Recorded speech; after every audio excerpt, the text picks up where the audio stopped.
When I was growing up, I pretended to be a superhero once in a while. Didn't every kid? It was fun to daydream about accidentally gaining superpowers, then to imagine yourself flying around and shrugging off bullets while punching out bad guys.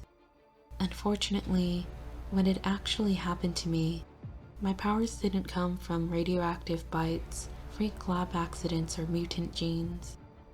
No, it was the cape. The damned cape. The cape fell from the sky inside a meteor. Although nowhere near the scale of a dinosaur killer, the rock was still a big one, and even after smashing into the desert, it was surprisingly intact. My team went to investigate the site, and we had just started taking measurements when the meteorite split apart like an egg. There in the center was a scrap of cloth. I can't explain why I tried to touch it. I just knew the cloth was calling to me. As I reached out my gloved hand, the crackle of the Geiger counter faded away, and the warning cries from my team became muted, like sounds heard underwater.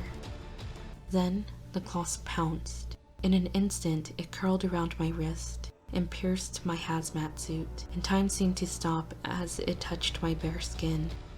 I felt it reading my memories, absorbing everything it found. Then, it slithered up my arm, wormed its way around my back, and embedded itself into my shoulders. At that moment, I became the world's first real superhero. It's been a pretty good gig so far. I've stopped thousands of criminals and saved many more lives. I've tackled natural disasters, then graduated to stomping out terrorists and warlords and evil dictators. The cape's power is unlimited. Nothing can stop me. But all along, the cape has guided my actions. Through our bond, I learned it was created billions of years ago by aliens who hope to spread peace throughout the galaxy. And with me as its tool, it has accomplished its goal here on Earth. The trouble is, the cape is growing restless. Since its sole objective is peace, and peace has come, its only option now is to broaden its definition of peace. For instance, the people of this city are currently throwing me a parade, but the cape thinks their noise is not peaceful. It longs to quiet them. And that little girl throwing confetti? That girl is littering. Littering is a crime. My burning eyes tell me the cape hungers to slice her apart with my heat vision. Every day, it gets harder to restrain the cape's urges.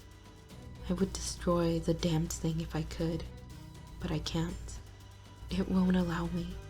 All I can do is smile and wave, while inside I'm thinking obsessively about the meteor which brought the cape to Earth.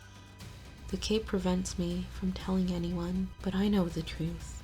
That chunk of rock was all that remained of the last world the cape visited.